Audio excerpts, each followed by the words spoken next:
Bomb cyclone ये क्या होता है? अब आप लोग यही सोच रहे होंगे कि बॉम्ब साइक्लोन का मतलब कि साइक्लोन में कहीं बॉम्ब तो नहीं फटने लगे। आगे वीडियो देखने के लिए मेरे चैनल को सब्सक्राइब करिए।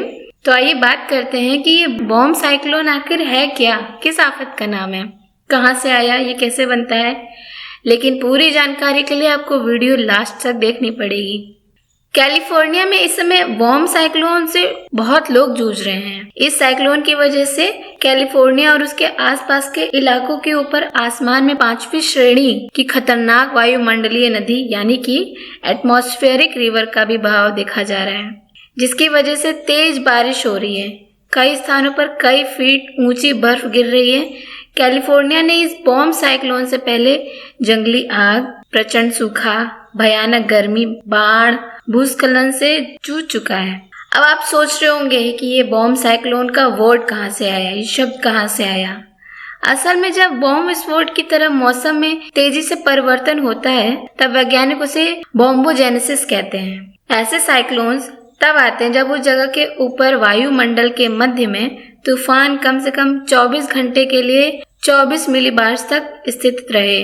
मिलीबार्स क्या होता है? मिलीबार्स वायुमंडलीय दबाव को मापने का एक यूनिट होता है।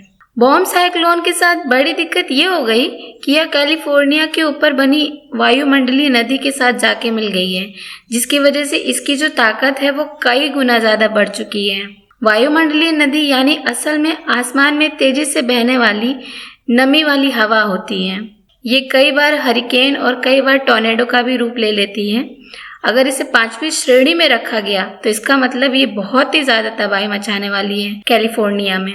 California department of water resources के अनुसार 5वीं श्रेणी की वायुमंडलीय नदी और बॉम्ब साइक्लोन की वजह से बारिश के साथ साथ तेज हवाएं, बाढ़, कचरे का बहाव, अचानक से बाढ़ आना जैसी दिक्कतें एक साथ एक करके आ सकती हैं।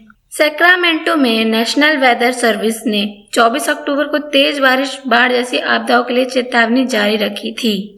द वॉशिंगटन पोस्ट के मुताबिक मध्य और उत्तरी कैलिफोर्निया में भूस्खलन का खतरा ज्यादा है। पिछले हफ्ते सैक्रामेंटो में 19 मार्च के बाद पहली बार बारिश हुई, यानी कि 220 दिन बाद बारिश हुई और ऐसी बारिश हुई कि आधा फीट तक सड़कों पर पानी जमा हो गए हैं। उत्तरी कैलिफोर्निया और पैसिफिक नॉर्थवेस्ट के इलाके में संभावित टॉर्नेडो और हरिकेन्स की आशंका है। अगर ये नहीं भी आए तो 97 किलोमीटर प्रति घंटे की रफ्तार से वहां पे हवाएं चल सकती हैं, जो कि बहुत ही खतरनाक है। इसके अलावा समुद्री लहरें 20 फीट तक ऊंची उठ सकती हैं। ये तटों से तेज गति से टकरा सकती हैं, इसलिए लोगों का ऐसे मौसम में समुद्र के किनारे जाना मना किया गया है। कैलिफोर्निया की खाड़ी, ऑकलैंड और आसपास के इलाके में 5 से 8 इंच बारिश की आशंका जताई गई है। इससे सिएरा नेवादा पहाड़ों का रेंज भी अछूता नहीं होगा। ये तो है कैलिफोर्निया में आए इस बॉम्ब साइक्लोन के बारे में, लेकिन ये बॉम्ब साइक्लोन होता कैसे है, आइए इसके बारे में हम आपको पूरी डिटेल बताते हैं कि ये बॉम्ब साइक्लोन आखिर बनता कैसे है। बॉम्ब चक्रवात एक तीव्र मध्य अक्षांशीय चक्रवात है। इसके केंद्र में निम्न वायु दाब होता है। इसमें खराब मौसम और बर्फीले तूफान से लेकर तेज आंधी और भारी वर्षा तक के मौसम देखने को मिलते हैं। बॉम्ब चक्रवात को पूर्वानुमानकर्ताओं द्वारा हाई अलर्ट पर रखा जाता है क्योंकि यह अधिक हानिकारक और प्रभावित उत्पन्न कर सकता है। उत्पन्न कैसे होता है यह तब निर्मित हो सकता है जब ठंडी वायु का द्रव्यमान गर्म वायु के द्रव्यमान से टकराता है, जैसे कि गर्म समुद्री जल के ऊपर की वायु। इस तेजी से मजबूत होने वाली मौसम प्रणाली का बनना एक प्रक्रिया है जिसको बॉम्बोजेनेसिस कहा जाता है। इसका निर्माण तब होता है जब एक मध्य अक्षांश चक्रवात तेजी से बढ़ता है तथा जिसमें 24 घंटे से कम 24 मिलीबार की गिरावट आती है।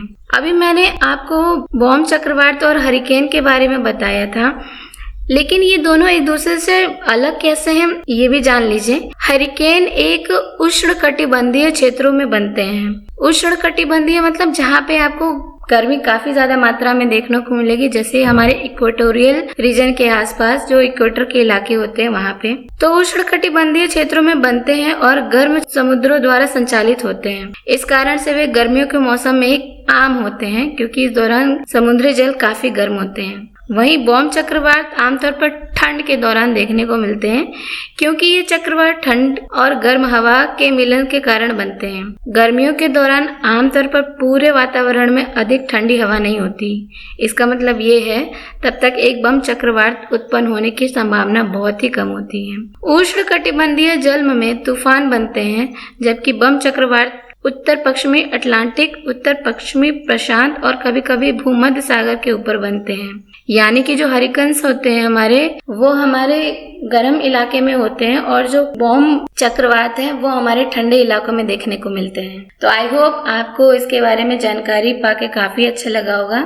अगर आपको अच्छा लगे तो प्लीज इस चैनल को सब्सक्राइब कर लीजिए और press the bell icon for more updates. Thank you so much for your blessings and keep smiling.